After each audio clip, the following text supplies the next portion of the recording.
My microphone doesn't turn on.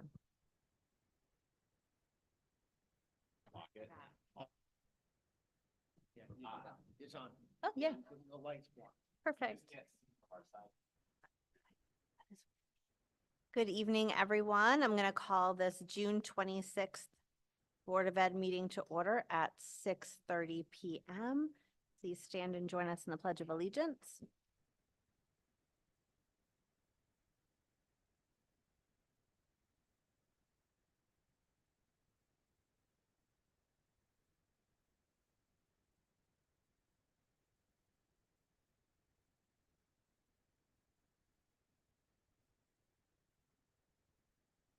I think we may have Brian Burdick joining us remotely a bit later. And Lisa Mazzella is also just going to be running in a couple of minutes. Do we have any public comment? Seeing none. Do we have any online?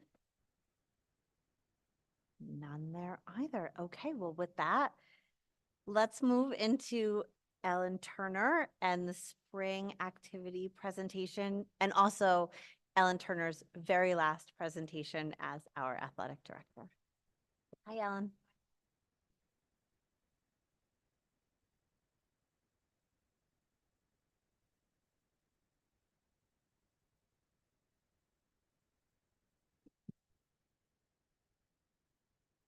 Testing. And you can, Hello? yeah, and you can have this as a backup. Oh, great. So I'm going to be in Definitely wanna miss a single stereo. word Since it's your last. Stereo. Well, thank you for having me this evening. And again, it's a bittersweet moment, as it is one of the last duties I will do as the Wheeler High School Athletic Director, even though I am employed until Friday. So, so we'll just talk about the spring 2004 season, which was very, very successful. All of our teams qualified for the ECC tournaments, which is the first, and we all qualified for our state tournament. So all teams did very, very well.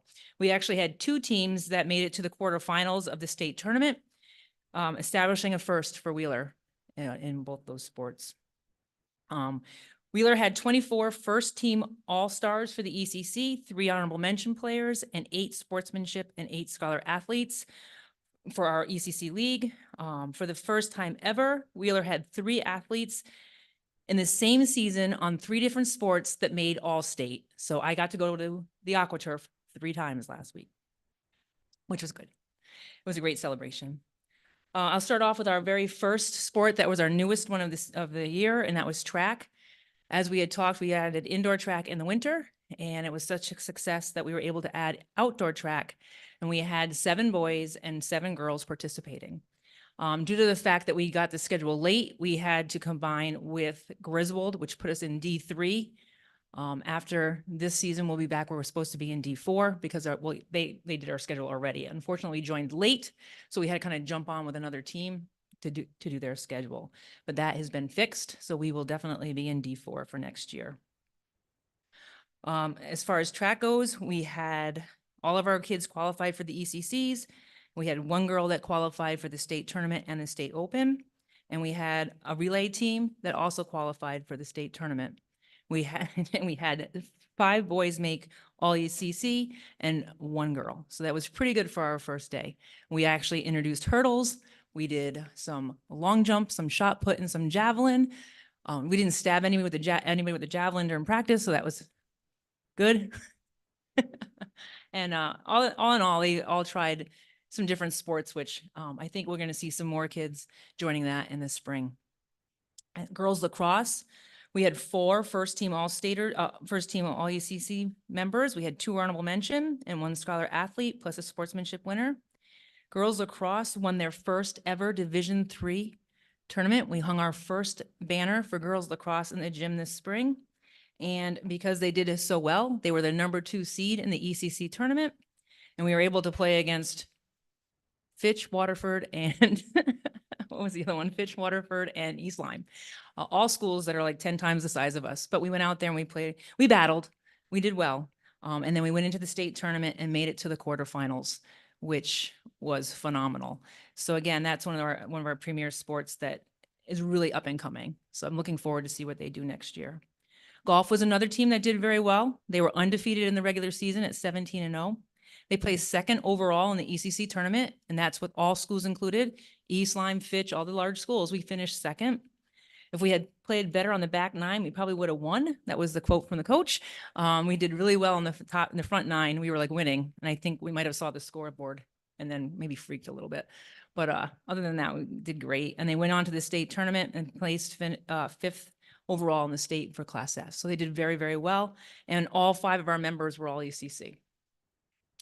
Softball was another undefeated team in the ECC Division 4. They won their division. We hung another banner. I think it had been about 9 years since we had won one, so we got to rehang the banner there for our softball team. They did very well in the ECC tournament, and we had a home game with Derby here for the state tournament, first round, beat them, and then we hit Immaculate in the second round. And if you're not familiar with Immaculate, it's one of those I call it the Catholic schools that recruit from everywhere. And they're still in the small division. But, you know, they got us in the first couple innings. We battled the last couple innings, but unfortunately the damage was done in innings 1 and 2. But they tried hard for the entire game, as all Wheeler teams do. I'm very proud of them. Again, they hung a banner. I forgot to mention that golf also hung their 3rd banner for their division banner. So we had a lot of banners going out this spring. Also, we had baseball. Wheeler baseball had its best season in Wheeler history. They finished 16-4 and made it to the state quarterfinals. I've been here for 35 years, and I do not remember any of our teams making it to the quarterfinals. We actually hosted that here, which was nerve-wracking because you have to try to close off the field. And if you know, there's many entrances to our field.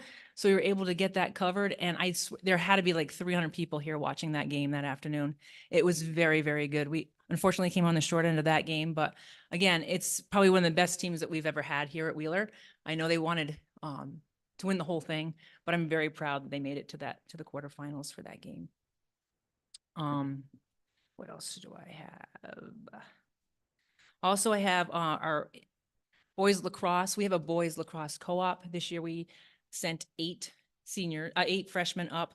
That's a program that I think will be rebuilding for us. I know we have a lot of 8th graders that have interest.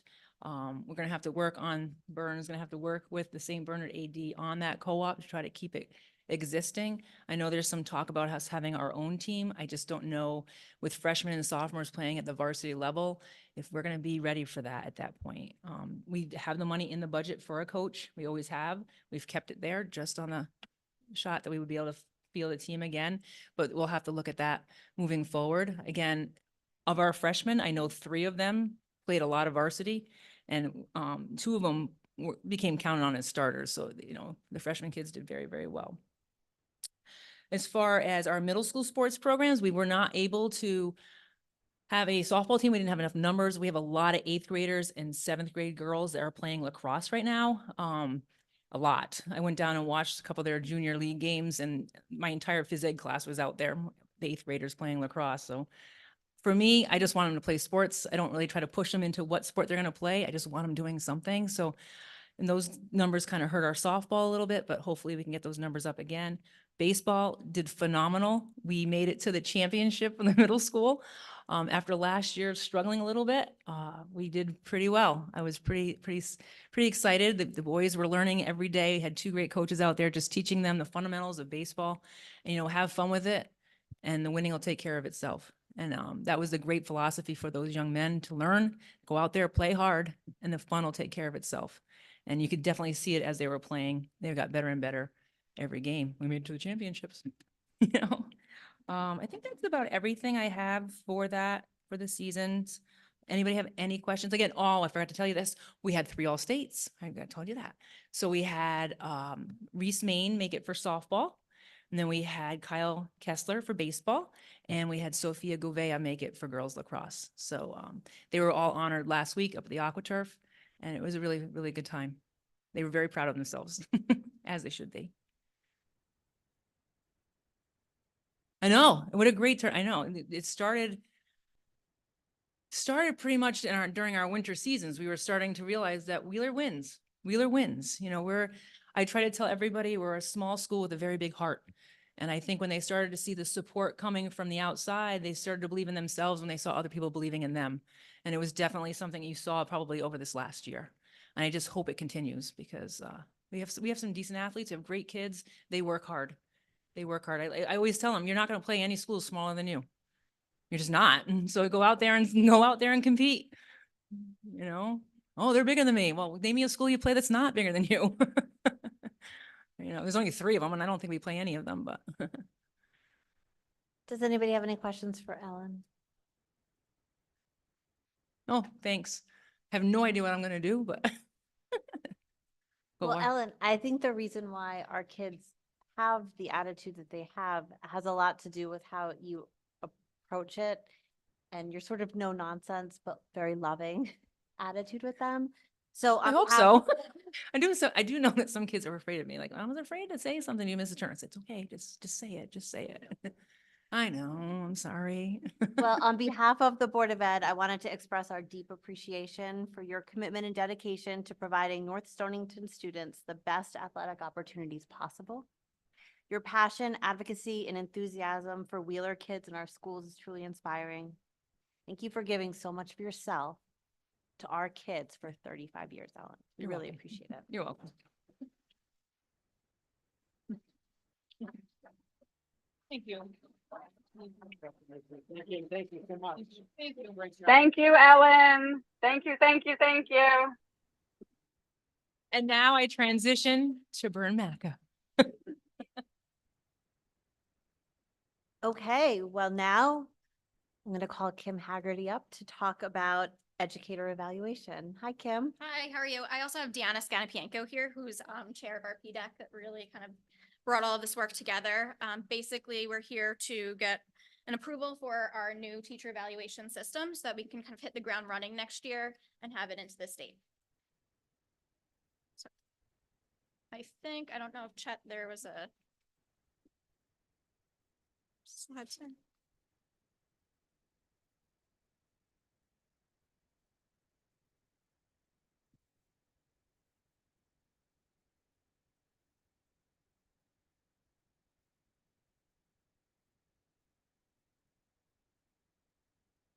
Another one, the vision, no? That's our third, oh, there it Yeah, is. there you we go. Perfect. Perfect. Good evening. So we've been working all year long. In May of 2023, 2023, the State Board of Education had adopted new guidelines for both educators and for leaders for the evaluation and support system. So in knowing that, Mr. Hopkins talked to us about, starting a new committee and seeing who is interested. So I had invited anyone in the district that was interested to be part of the committee. And we have a mix of different people. So overall, the state, if you want to just click to the next slide, the vision of the state is that all educators and leaders have an opportunity to continually learn and have feedback given back to them. So instead of just perhaps having professional development, maybe the beginning of the year in November and in March, it's a continuous cycle that's happening all year long, focusing on our district goals. And we're continuously developing and growing, not only individually, but collaboratively, whether it is in our specific fields or it is a spiraling approach with different grade levels or in our individual teams. And the overall goal is that all Connecticut students are able to experience growth and much success.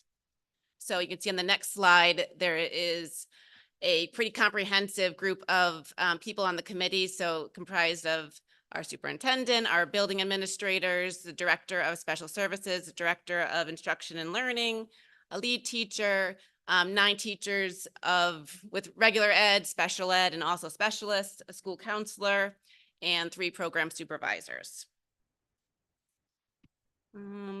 So then also with this in November, I did some training, some multi-day training at statewide and gathered a lot of information. So there was various research articles that we talked about and I brought back to the committee. There was also different policies we talked about and guidelines that we had to follow along with that. So on the next slide, you can see the role of our committee.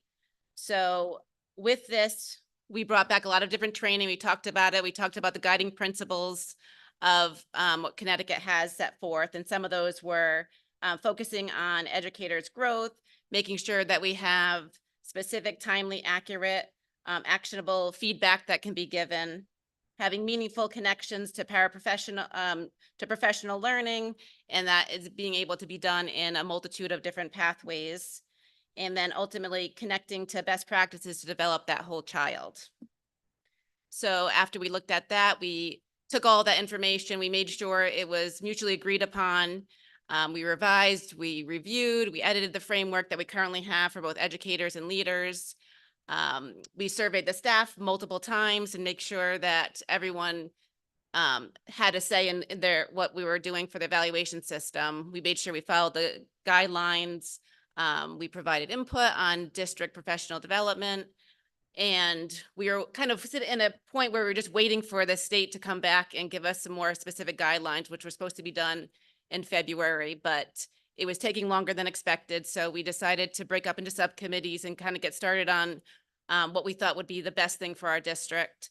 So we have 4 different subcommittees, one being for the goal forms, one for observation forms, another group did dispute resolutions, and then corrective support plan. So with that, eventually the state came out with their specific guidelines. We made sure it aligned with that. We felt like we were pretty thorough with what we did, probably more so than what the state had suggested. And that was put in place. So you can see that in the paperwork there. That's about it on that one. So on the next slide, the major components and the changes from the state that we had also come up with as a group are tiered levels of support.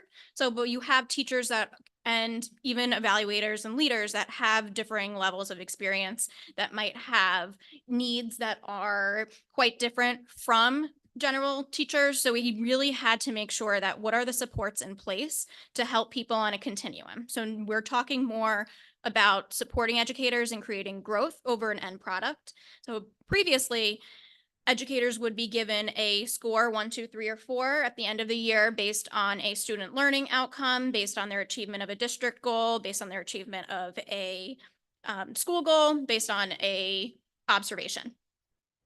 The state came out and said, we don't want numbers anymore. So no 1, 2, 3, 4. So more moving towards kind of a single competency evaluation system and really trying to have it be more of a feedback-based model with constant evaluation, constant conversation, and a focus more on growth. So with ongoing observation, you can usually make more gains that will eventually lead to student outcomes that are great, that are more achievable than having to focus on the end result. Like take all of your data on this SLO all year, but it's okay, how can I make this better each time I'm doing it instead of I check I did it at the end. We also are going to be collecting a lot more evidence and artifacts of goal achievement. So student handouts, really looking almost like a portfolio for teachers in a way, instead of just a number and a quick write-up. And we streamlined our forms to really allow for better feedback. The biggest thing too is a shift to more collaborative professional development and professional learning throughout the process. So we're taking our 3 district goals and really trying hard to create meaningful PD opportunities for our staff that really are measurable, that we can put in place immediately. And that's kind of been something that's been great about my role this year, and pushing into classrooms, seeing what we need, and then tailoring PD to be in-house and exactly what is most responsive. So in the next slide, there's kind of the overall growth model that came from the state. So the growth model develops an action plan for self-assessment towards best practices and innovation that can evolve over time. So you can see at the core, there's our highly qualified professional learning for educators. So that is what Kim was saying about making sure that our professional development is forever, continuing and growing on a daily basis. And then from there, we have the growth in educators with their knowledge and skills and their beliefs. And then that in turn can provide growth in their practices as well.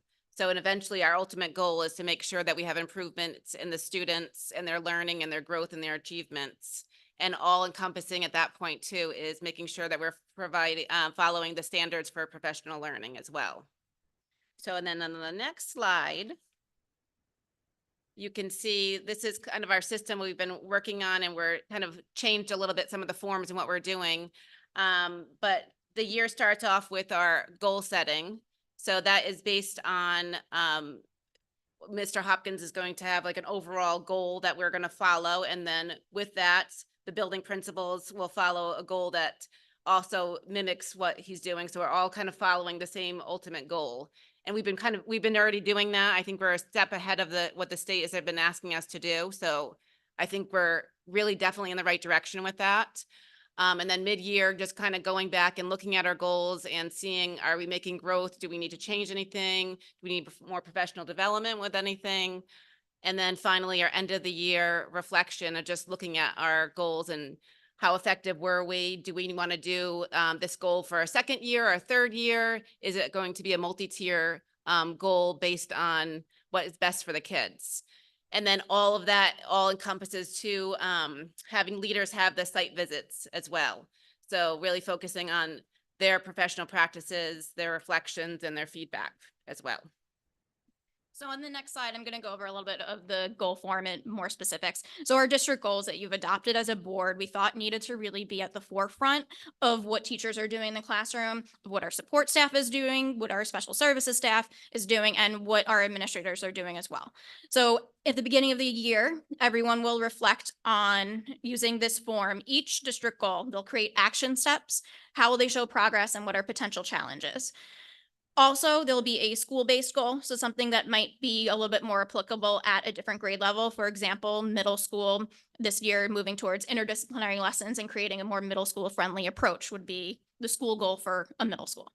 Then there's also a professional practice goal. So teachers pick something that they're passionate about that they think is going to enhance their own practice.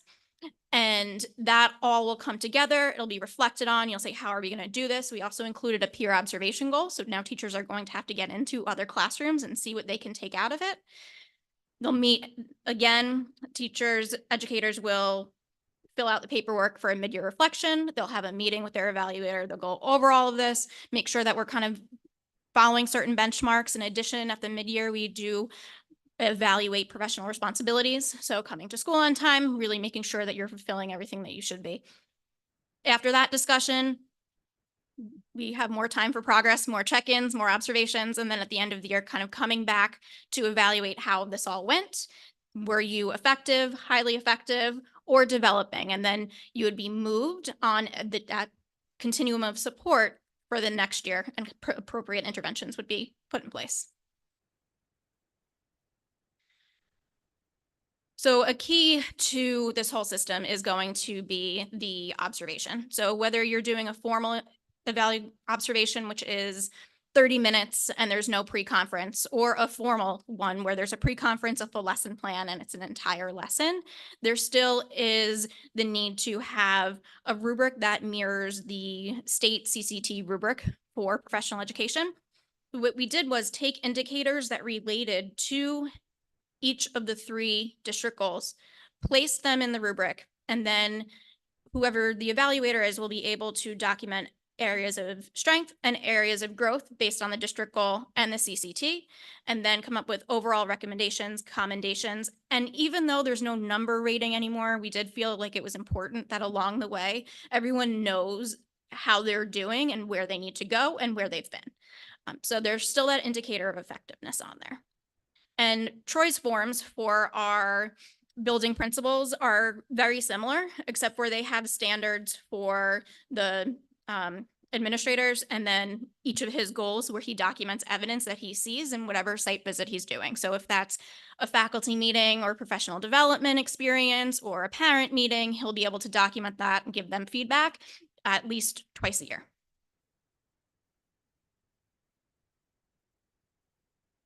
Any questions? How does Connecticut compare with the other states or a national level? And just, we embrace it. And then is that the best model to use or? So I would say Massachusetts has one of the best models. Connecticut stole Massachusetts and made it more local. And then in this case, districts were given a lot of leeway to take what the state provided and tweak it in ways that we haven't really been able to before. So with that, I think we were able to marry best practice together and come up with something that works. In terms of the implementation, I guess I'm just a little concerned with Mr. Salino in terms of his time and his ability to be able to do observations and have all of these. Especially, I'm saying him specifically only because he's a single administrator within that Yes. building. Yep. And the idea that he would have Mhm. that entirety, are we looking to split our administrators more evenly across teachers, or are Yeah, they? so right now we do. Mr. Salino doesn't actually do his entire building. There's a whole grade level that's done by Allison and Kristen. And then we also have April that is doing anybody that's in special ed as well. So they're kind of divided evenly. They're at 26, which is a really high number. So there's some talk of trying to figure out what can we do to help out with that? And we do have some language in here that kind of paves the future towards, can we have other O92s come in with some of our new teachers in particular and provide some really hands-on support? And along with that, is there a rotation in terms of the formal versus informal observation Yes. process? Yep. So there would be for your tier 1 teachers, ones that are experienced, that have been there, that are doing the right thing. It's 1 informal a year or more at evaluator discretion.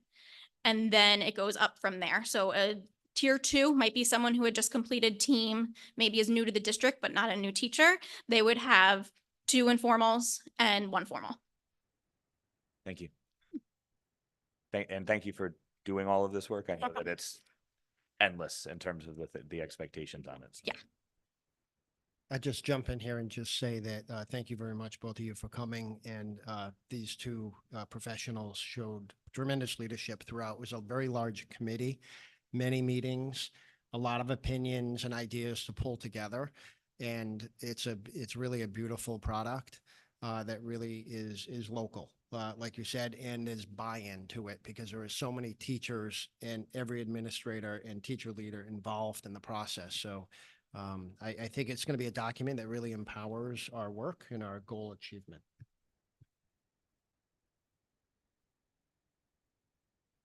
I don't know what an educator evaluation is supposed to look like. But I can tell you that when you give this presentation, it seems incredibly cohesive and that it really is sort of moving everyone towards these common goals. It's giving appropriate feedback. There's nothing worse than trying to hit the mark on something you're not getting feedback on and not understanding how to get there. So it looks like you're doing incredible work. Thank you both.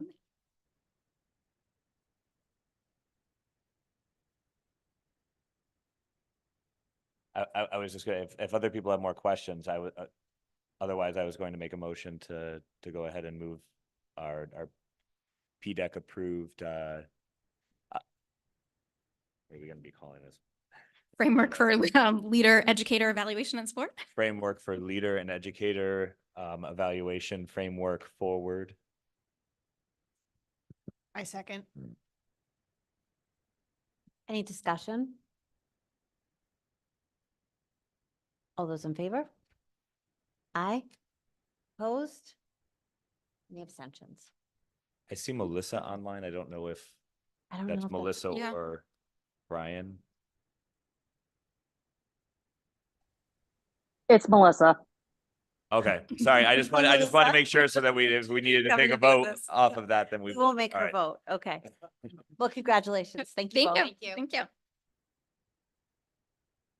Okay, well then, I guess for the very first time ever, I'd like to welcome our new athletic director, Bernadette Macca, to talk to us about sixth grade and middle school sports. Hi, Bernadette. Hi, everybody. Welcome. Thank you. Thanks for this opportunity tonight. It is a simple proposal that involves letting our sixth graders possibly participate with our middle school teams. And let me just give you a little backstory. So in the last, I'd say 2 to 3 weeks, Ellen and I have obviously been working very closely with her sort of transitioning out and handing over a lot of the responsibilities and me kind of taking those. And one of the first things that I thought would be really important would be to survey as many coaches as I could and talk to them about what kind of support they needed, how we can continue to have success, but also give our student athletes opportunities to participate more. And what I heard from many of the coaches that I talked to was how great it would be if our sixth graders could be on our middle school teams for a couple different reasons. Many of the middle schools we play against have sixth graders because they're in their middle school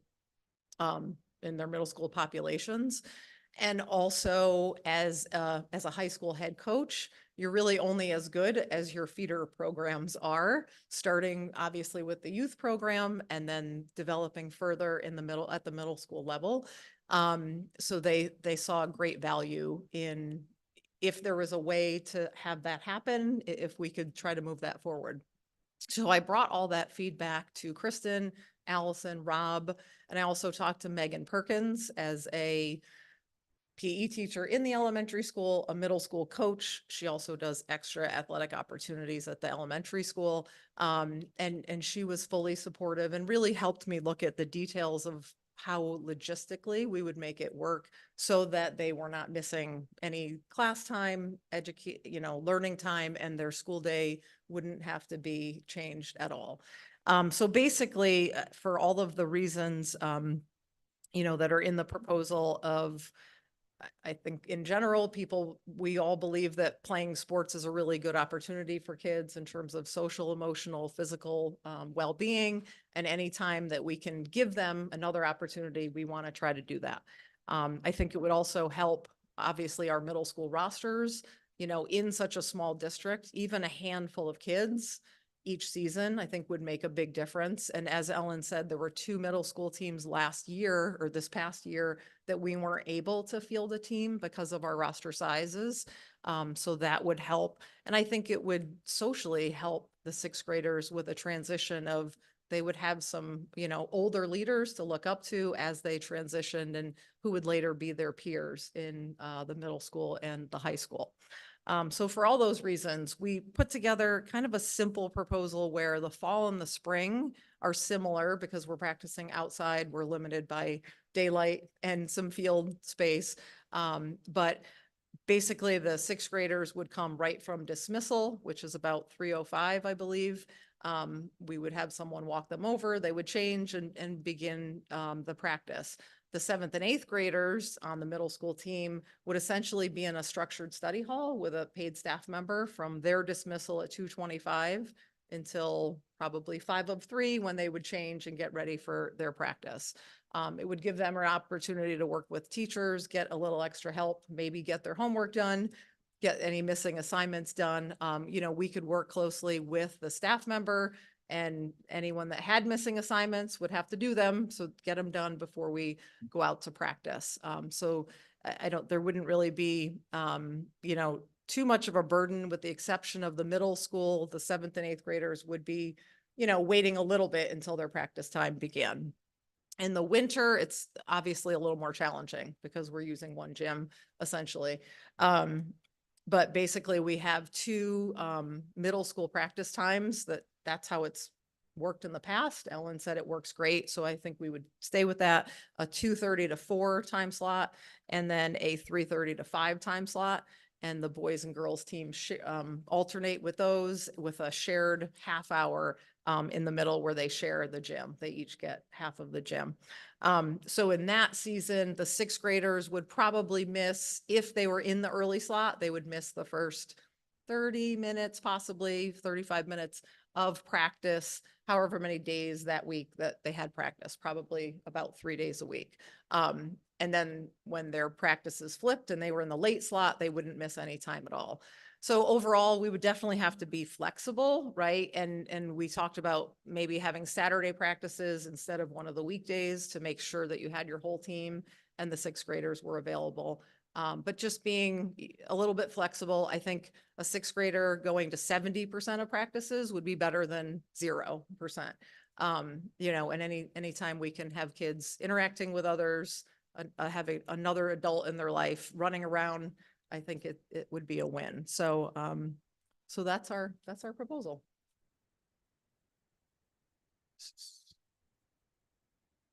So practice wise, that works. Game wise, sixth graders would be missing time in school to be able to make transport to games most times. Yeah, so really it's the fall and the spring with the earlier game times. And again, a middle school schedule would probably only have a handful of away games because only half of them are away. Rob talked about putting his flex time for the sixth grade, the last period of the day. So if they had to dismiss 20 minutes early or 45 minutes early, they're really only missing the flex time. So he thought. Yeah. that would work Sorry. okay. Can you hear me? Can everybody hear me? Yes. Yes. Yeah. Yeah. So, I did start looking at the schedule, and I think it's going to be possible. Like if this proposal does go forward, I think there's a good chance that we could make that flex time for sixth grade at the end of the day, so that on those days that they do have games, I know it's not going to be frequently, but on those, if it's 4 or 5 times of the year, whatever, they would just miss that flex block or that win block. But I really think we can make this work. I think this is a great idea that Vern and Megan can put together here. And I'm super excited about it. I'll have to say, just personally, I think that it's a wonderful opportunity for our sixth graders to be able to participate in middle school sports. I think it's a hindrance to our overall sports program to not have sixth graders involved in it. And so I think moving forward, it's going to be a real positive change. So.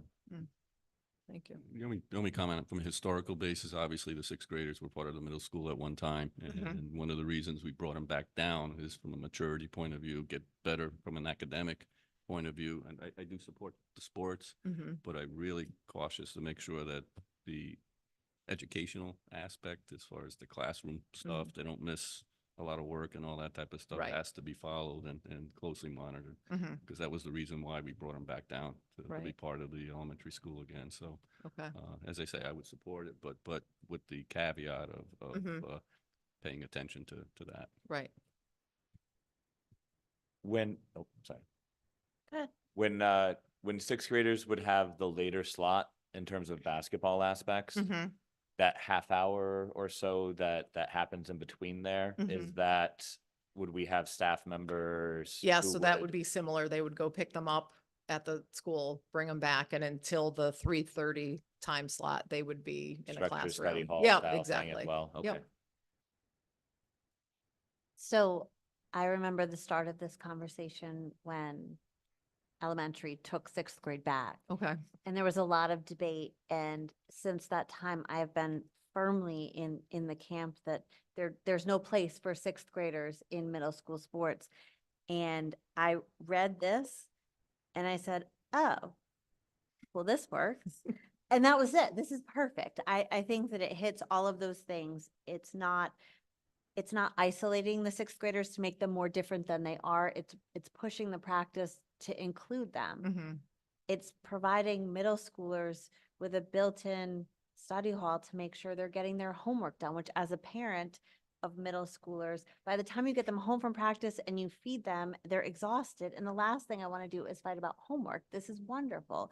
And I love the collaboration with Rob to talk about that flex time at the end of the day so that during away games, we're not missing instructional time. I feel like this plan not only speaks to including them, which clearly is going to benefit the middle school teams and then eventually the high school teams, but it also doesn't compromise their academics, which always felt to me like what we were going to have to do in order to include them. So thanks. This is really Thank you. outstanding. Thanks. Thanks for changing my mind. We were presenting this to the board tonight. Thank you, Bern, for really your awareness and your like kind of agreement, but we weren't expecting necessarily the board would vote on this because it's not policy. It's not budgetary. It's rather just a tweak of our program. However, I understand the history of it. And if the board feels like they would be better for them to take a vote because of the history on it, I'm totally fine with that, but I don't think you need to. I think one of the things that we charged the new athletic director with doing was addressing our middle school sports program. And so it seems to me that, Bern, you've just done what you've been asked to do. And I don't feel like we need to vote on it. Just keep Okay. doing it, please. Big shoes to fill, so gonna keep working. Big Thank- shoes, but you're off to a great Thank you. start. Thank you so much. Okay, moving right along, policy and advocacy discussion. We have had some bylaws sitting out there now for about a month. And I think tonight we have to vote on them. Lisa and Chet, maybe you can sort of coach me through, but I think we're maybe voting to get rid of 2 and leaving some the same. Does that sound right to you all? If I remember correctly, it was 90-20.1 on advocacy that we were going to eliminate. And the 90-30 on the commitment to democratic principles in relation to community staffs and students. So we're looking to eliminate the 2 of those and maintain the other 2 as written. And simply move to, update them.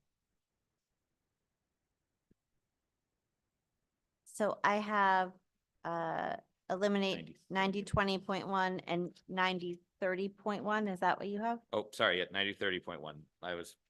Wait. Okay, well then Yes. does anyone want to make a motion to do those things?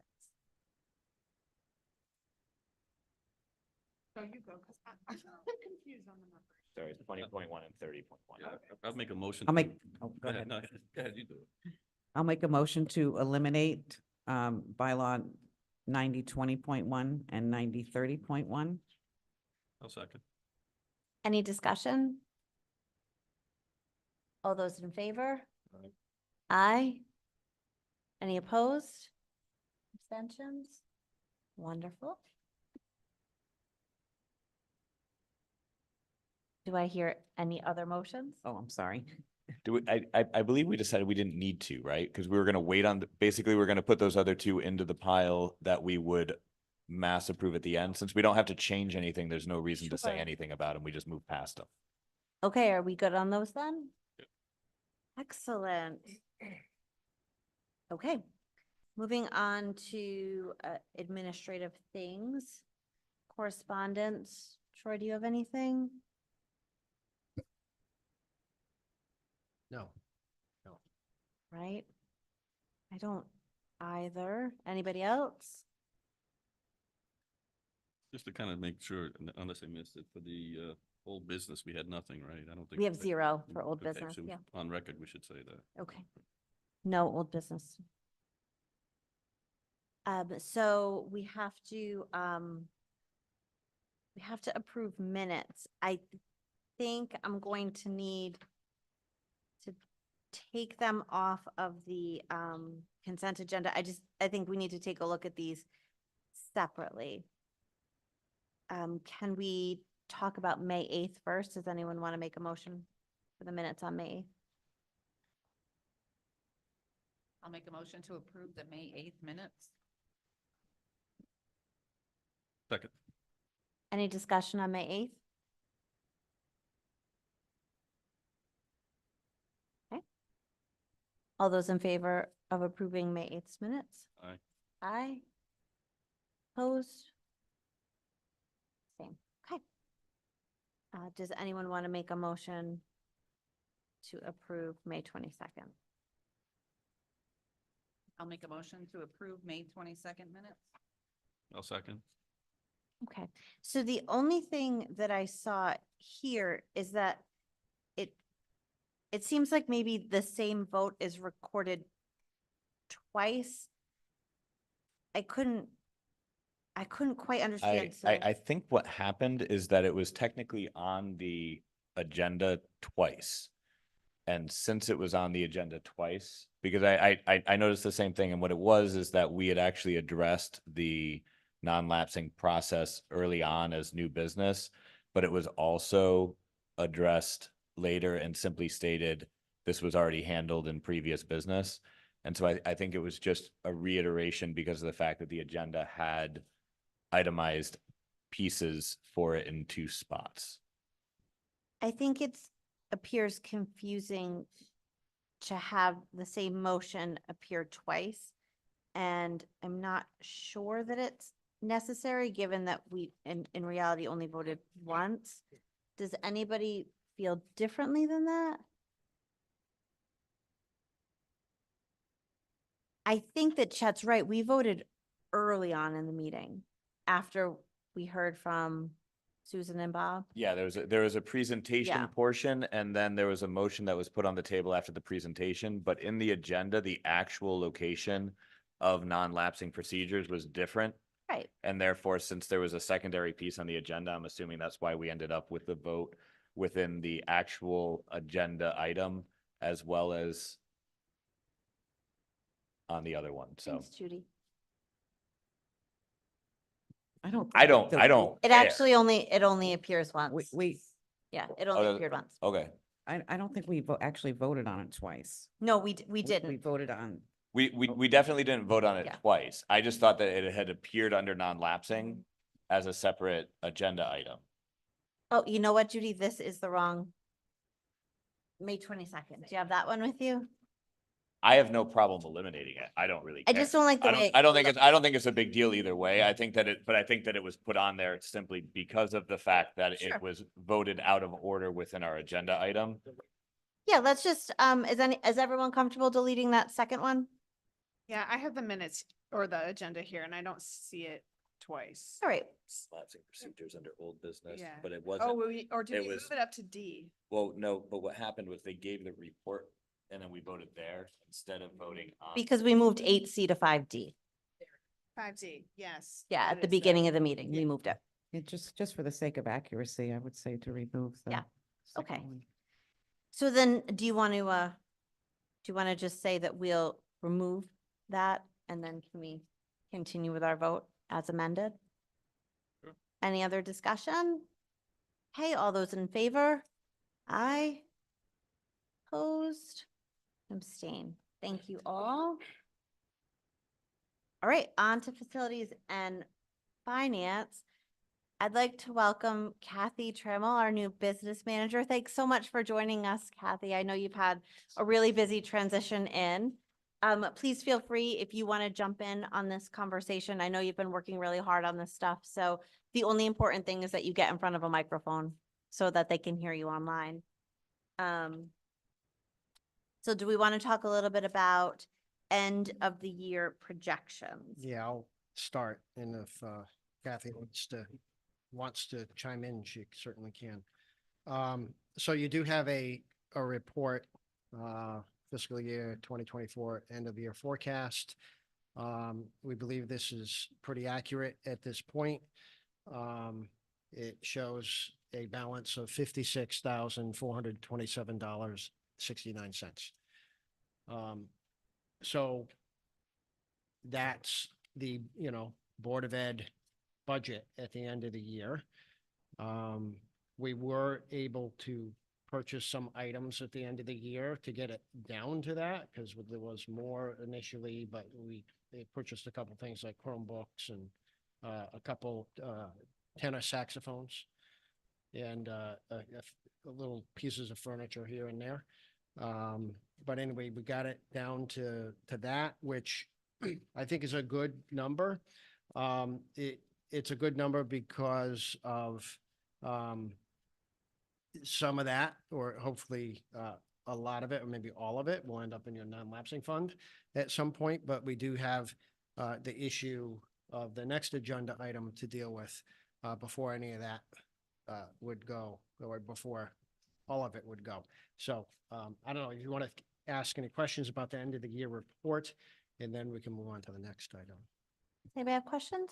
Yeah, we kind of massaged the reports over the last couple of years, trying to put it in the format that kind of made it more user-friendly for us to review. So if there's a way of kind of getting back to some of the detail that we had before, like line items, just to say, hey, line number 52 is where we have a question on, or whatever. It might be easier than to kind of fish through account numbers and stuff. Also, we had a kind of, for each of the subsections, a summary of the numbers. So you can say, okay, this subset of ledger items had the total of block, like the salaries or whatever else, would be kind of helpful because it helps tracking from month to month on that. So that would be, in my mind, really helpful. And then maybe a comments section on why did it change? You know, was it something that was anomalous or unusual or whatever it may be? But the rest of the stuff looked good, and it was hard to kind of track numbers from one report to another. But again, if we can kind of structure it kind of back to what we kind of had before, not to say it's the best, but I think it was easier for me to follow. So is my suggestion for the rest of the board. Yeah, I like the format that we got to. Yeah. Any other questions, comments on the end of the year stuff? Yeah, so are you still, where are you still seeing the most savings? Was it in the health insurance again? Good question. I think a lot of it was contracted services and tuition because of special education changes over the year. I believe still, I think there was some in benefits. Let me see.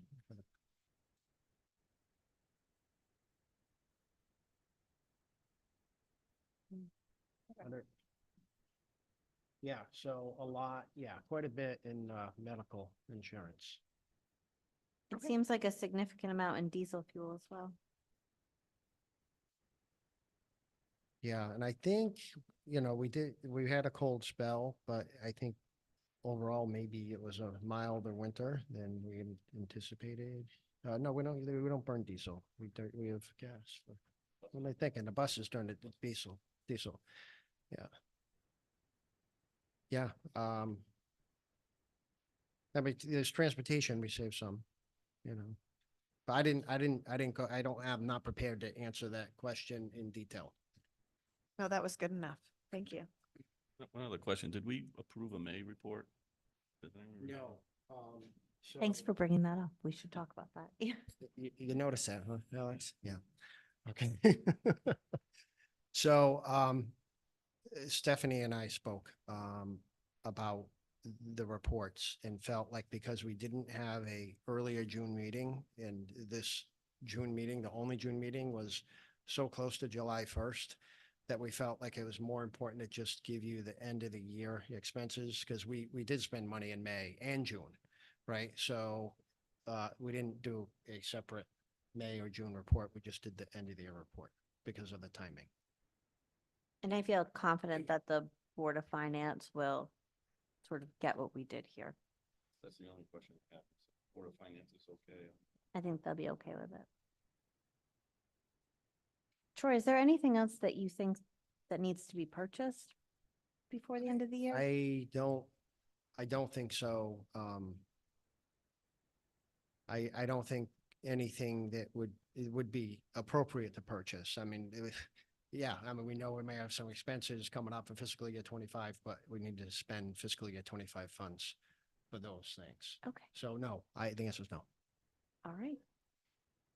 In terms of the non-lapsing, I signed my first voucher. I just wanted to show you all what it looked like. And if you look at your non-lapsing report, they actually appear on page 2 of 3, sort of towards the bottom. So some Amazon business purchases for alternative ed furniture and supplies. CBS, it's Connecticut Business Systems. That was the wiring for the cameras, and then wellness day expenses. So I'll just pass this so you can see what it looks like. And when they gave me the voucher to sign, they gave me all of the backup that went along with it. It was really easy to do. And I'll keep a record of that. So if we ever need to look back, I'll have a spreadsheet that has it all there so we can see. Hey, Troy, I brought up in a previous meeting the idea that there wasn't a bullpen for our softball, nor is there a batting cage for them. I'm wondering if perhaps end of year surplus could be used in that sense. If that were something that we were ready to move on. Otherwise, I have no problem having that. I proposed it as something for non-lapsing. just to kind of even out what we have for facilities for Yeah, our. we're not ready to move on it. We've had some discussions about it, but with the changing of AD and at the end of the year, we just aren't ready to move on it and figure out what we really need yet. Well, if we're gonna talk about things, I was wondering if we had mentioned a way back about the sound systems for the plays for both the elementary school and then maybe even the middle school, high school, if there's a way to get a really great sound system. Because Yeah. I think the kids work so hard and you can't hear them sometimes. Yeah, I think it's a great idea, and I think because of the timing though,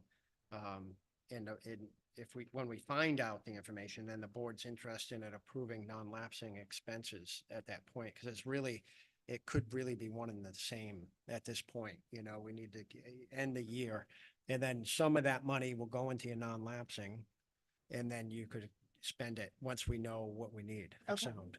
But I want to put that bug But, in yeah. people's ears. Yeah, Kathy, can you remember that, please? That we. Okay. I do think it's important to note, I know that it's maybe not, everyone's not that comfortable that's functioning. It may just need components, but the elementary school is actually built with a brand new sound system. It maybe doesn't have everything that it needs. So I would think that maybe Mrs. Gonzalez and then maybe Randy Yeah. and then maybe the music teacher could all sort of get together Yeah. and figure it out. There are a Yeah. lot of components there. Or if there's anything too that can be shared between the two schools, I think would be great. Yeah. My only other comment would be about this procedure. Is there any way on our non-lapsing report to, and maybe I'm missing it, but to get a note or a column of when you have approved, like when it's done? Or is that on here? Sure, my plan was just to tell you every time I signed one. I can identify for you on here where they are.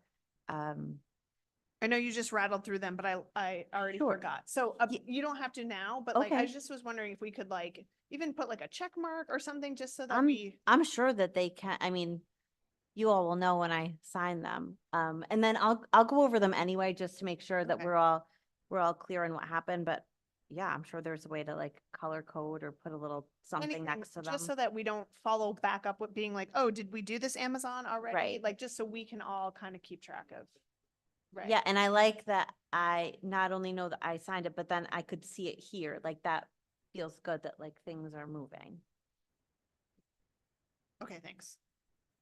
Does anybody else want to talk about non-lapsing? All right, Troy, do you want to move on to the reconciliation of the Board of Ed checking account? Yes, please. Okay, so last meeting was quite a while ago, but we did discuss this topic of the Board of Ed account possibly being in the red, meaning like if all the checks cleared, it would be in the negative, right? We talked about that, and I threw a number out there that I thought maybe it was, and then but we continued to work with the town on this situation, and it turns out the number was potentially it was just over $30,000, right? So what happened, I believe you know that Sean, our town treasurer, transferred that amount of money from the general fund into the Board of Ed checking account as a safety measure, that total amount. Okay, so we didn't have to transfer end of the year money of that amount into the fund. Okay, however, we would be in the position now of giving that money back to the town. Okay, however, that amount of money is way less than 30,000 now after looking at all this and looking at the voided checks and that type of thing. So what we're really looking at, and we already asked the town treasurer if he could take $23,293.11 of that 30,000 back from the Board of Ed checking account and put it back into the general fund because we don't need it.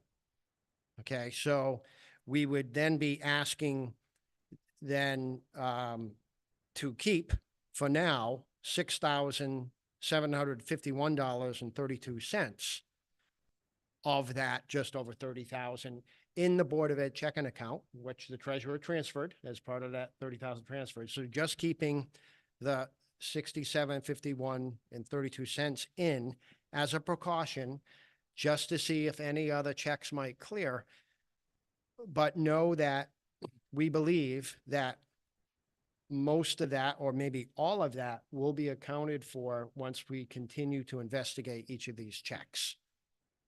And we're currently doing that, but because of the work, the town and the central office and Kathy's actually done a lot of work in transition on this. Thank you to Kathy for that. And collaborating with the town. And we believe the town is, I think they also think that's the only amount we need to keep, is the $6,751.32. So what I can do, what I would like to do, which I will do tomorrow, is take that $6,751.32 from the end of year money, that 56,000 that's left, and just expense it back to the town. Does that make sense? Round it up, you think the number is base or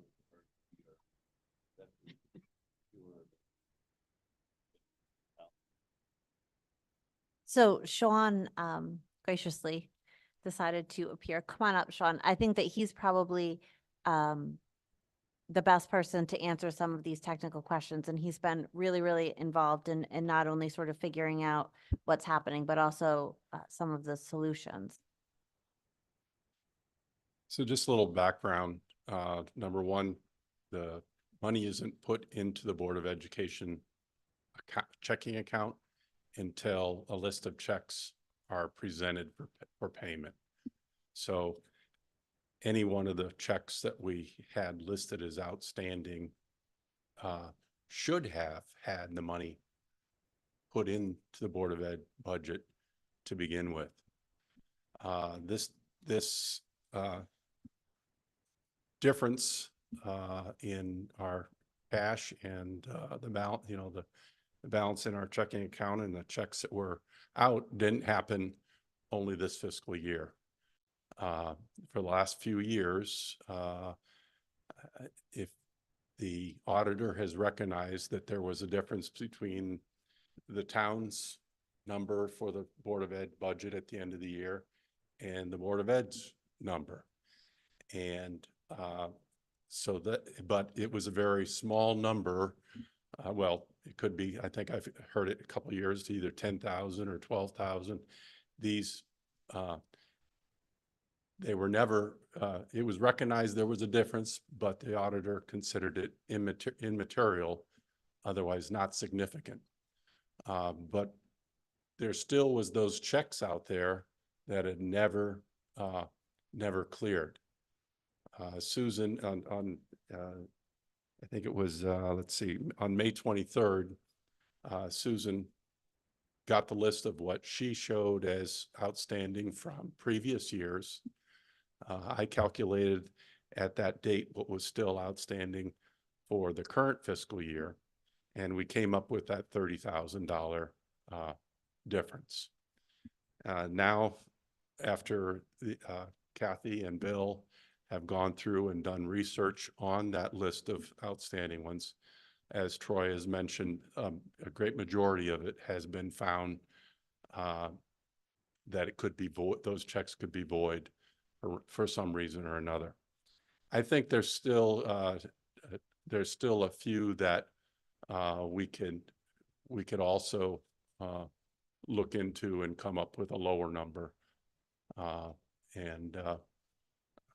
So as far as doing this tomorrow, I'd like to work with the business manager, and because I recognize some that are this current fiscal year that we should be able to resolve since they're not old. So this didn't happen overnight. Didn't happen with the business manager that's here now, the one that was here before, the one that was here before that. It's a matter of it has been allowed to accumulate. And we decided, I recognize some time ago that if everything cleared at once, we'd have a check or two bounce. So besides what we've done is we have opened a new checking account to be used as of July 1st. So that Kathy will be starting with a clean slate. We'll let everything else, we'll give everything else a couple, 3 months to work its way through. And, at some point we'll close the other account, but we'll be starting fresh. The goal is to keep up with reconciliations between what the school shows as, outstanding and what the town does, and keep that up on a monthly basis and resolve differences as they happen instead of letting them age. So that's where we're at. And I'm glad it's not, the full 30,000, but it was necessary that I cover my butt and that having the money there if everything should clear. And it also sort of indicates to, to the central office, we need to look into these. And with Kathy's help, the extra manpower or woman power, we were able to, look into them, and they resolved them. And I did make those transfers that were requested today. We should be all set. Thank you, Sean. I think it's worth saying that this was a long-standing and really complicated problem. And when it was first explained to me, it felt really overwhelming. And so I really appreciate the efforts of you, Sean, as treasurer, Susan Pike and Laura Brown at Town Hall, in working so hard with central office staff to figure this out together. And not just figure it out, but then sit together and say, how did we get here? How do we make it better? What are the things we're going to put in place? So, Kathy, I was pleased to hear that you have some plans moving forward. The new checking account, I think, will be a huge deal. It really lets you start fresh. And I just really appreciate the extra effort. It truly was Thank you. a big effort and collaborative. And I think that everyone should know that Sean has had his eyes on our account. I think every day since maybe around April vacation, when you realized that there was an issue. So he was really attentive to making sure that if one of those things did clear, that he was going to be ready to make that transfer and nothing was going to bounce. So I appreciate that extra attention. I just had a random question, just as I'm trying to process through the way that this all goes down. I know that for myself, I occasionally forget a check for a while, and when I go to cash it, banks won't cash a check past a certain amount of time. Is that different when it comes from a Board of Education or a government body, or does that work the same way? Like, is there a timeline where we can just say, even if these checks weren't officially voided, they are now 6 months past when they were issued, and therefore they are void automatically because no bank would cash it? Typically, I know some checks say void after a certain number of days, but I don't know if there's such a thing with the bank that they don't accept them for payment after a certain time frame. Yeah. Well, but I think what you're obligated the money, but what it would mean is that we would reissue the check, because I only know this because I am terrible with these things, and I've ended up in spots where I have a check, even from my school system, that once it's past 3 months, I have to go to my business manager and say, I need this reissued as a check because I forgot to cash the $50 reimbursement you gave me for whatever I got. And so I'm asking only because I'm trying to figure out if there's a point where we can just wash it clean and know that if anything were to attempt to clear, it's not going to create any sort of a bouncing issue, because That's past that exactly what time. happened, is that they had to do the investigation into each of these to make sure that we didn't have a financial obligation. So while this $8,000 check that was I don't know, over Right, a year old. wouldn't- the financial application, I'm just looking at differently in the idea of what money we need to keep in an account versus what money we might still be obligated to Right. have on hand. So So that they were we- able to track Right. all of it down, actually. Except for, as Troy said, approximately 6,000. Right. It's actually gone down a bit because we've been whittling it away more today. But you still have a liability. We had to eliminate the liability, and we were able to go back and dig through the years of paperwork to find the actual voided checks. So the checks aren't even out there to be cashed. The liability doesn't exist. We can take the money back. If the liability still existed, we would have to escheat the money to the state. And that's the last thing we want to do. So we have to prove that we no longer have the liability for these checks. So there's roughly $5,000 out there that we're still whittling away at to make sure. They cannot present the checks after 6 months. They won't be cashed. The bank would say they're null and void. But the point is that the liability won't be eliminated until we prove we no longer have it. So our liability would then fall to that thing that I always get the little random Yes. notices about, like you may With the have money missing with the money. state. Yeah, Yes, okay. Yes, and we're not gonna get there because every single piece that I've been able to find, it was either a duplicate payment or it was actually cashed and I could prove it on the bank statement, but it was on the list. So it's time consuming, but the important thing is to make sure that the liability has been relieved so we don't have to escheat it. And I think we're 99% of the way there. We're Awesome. really going to Thank be you. able to close the door on this, Yes, which is and so start fresh, and fantastic. thank you for that. I'm so excited. Yep. I guess the other question is there going to be any future liability on Rhode Island based on the tardiness or whatever the mistakes we had? Yeah, I don't honestly know the answer to that. I've been asking that question. I can tell you that we did just file for, March quarter end, and I'm gonna make sure we file for June tomorrow. But my hope is, my official start date is Monday, is to start digging into that and make sure that there isn't anything with Rhode Island, get somebody on the phone and figure it out. I honestly can't give you an answer right now, but I'll do my best to Yeah, okay. have one for next. That was a time. concern before, so that's the only reason I bring it up. Okay, thank you. Thanks, Kathy. Sean, do you have anything else you want to say about this? No, all set. All right, thank you again for Thank your you. work and for coming tonight. Anybody else want to talk any more about this, or are we good? I'm glad. Okay, good. Troy, do you want to talk about payroll options? Yeah. So I spent a good deal of time going back and forth with a payroll company, ADP. And also I know that the town looked into a Prime Pay company, is a company they use for us. So we have a quote on both of those companies.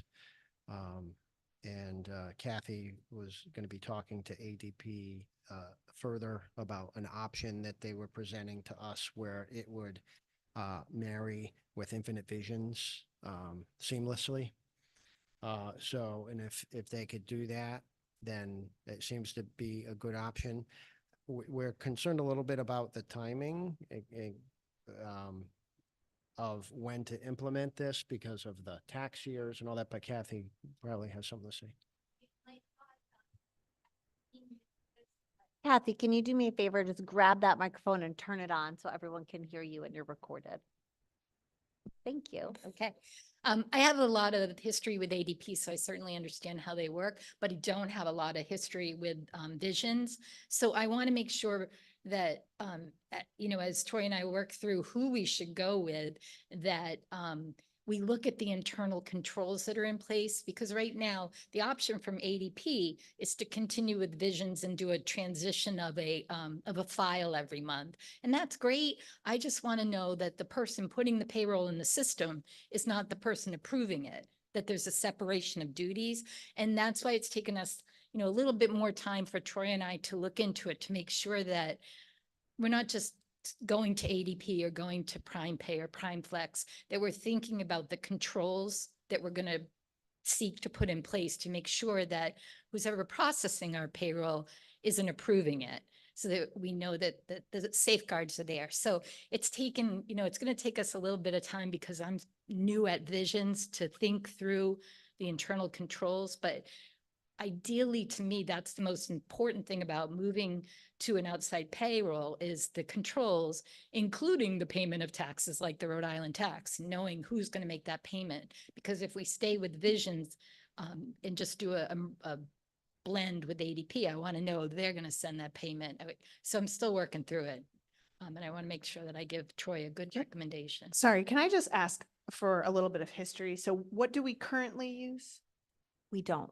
We don't do anything. Okay, so right now we just write checks We do it in-house. in-house and what are the disadvantages would be that we, be these checks and balances is what you're saying?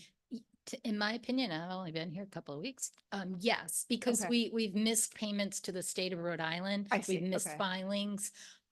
With ADP or with a payroll service, they'll take care of those things for you. Okay. And that's the benefit. But you also can't have the person who's inputting the payroll approving the payroll. You need a segregation of duties. And that's, we want to make sure that we're covering everything and not just those tax. Okay, payments. thanks for clarifying. Yeah. We also, it doesn't take away the entire workload of payroll Right. because you still have that input, that data entry part where there could still be mistakes. So if we put mistakes in, ADP is not going to catch the mistakes. It's gonna, the mistakes are going to come out in the paycheck. So that's part of the process that we're looking at as well. Right. The other thing, I've been using, my companies have been using ADP for a long time, companies I work for. But anyway, there's a lot of modules, a lot of other Yeah. capability on ADP that might be helpful as far as planning, You're goal right. setting, and all that type of stuff that Yeah. you could take advantage of potentially. So. Yeah, they do have a lot of good modules. You're right. So Troy, am I hearing you say that you are sort of suggesting that this is a change that we should be making? I do think we should do it. I kind of go back and the two facts that when Bill and I started together, he said to me, we should outsource payroll. And then after Kathy came in transition, she said to me, we do outsource payroll, right? So when I think of those two things, I'm thinking, yeah, we should outsource those. Yeah, I think that it's wonderful to hear that everybody's on the same page. It doesn't seem controversial. This seems like the right thing for our district, so. In terms of outsourcing, we're really just saying the filing of taxes and so forth. Because as Troy mentioned, the processing and putting in the hours and the Sure. salaries and the benefits still will fall to the payroll person here. But that processing that, getting it late, putting it in late, you got 5 days. Well, ADP, that becomes their problem and not our problem. Right. Amen. Yes. Yeah, Yeah. December 31st, 12:01. Yeah. well, Thank thank you. Does anybody else want to talk about payroll? Okay. So I think the only thing that we have left before we talk about executive session is calendar. I have on my calendar that our next meeting is going to be July 10th and it's our only meeting. Is that reflective of what everybody else has? Chet, that's the meeting you're not at, is that right? I don't think so, but I am not 100%. I would try to, if I'm in town, I will happily attend, but I don't think I'll be here. If I'm not here, I can try to come in remotely, but I may be in transit places. Of so. course, that makes sense. All right. Does that work? It still works for everybody else? I just want to make sure we'll be able to have a quorum. All right. So the next item is to go into executive session. Could I have a vote to move into executive session? Second. Any discussion? All those in favor? Aye. Opposed?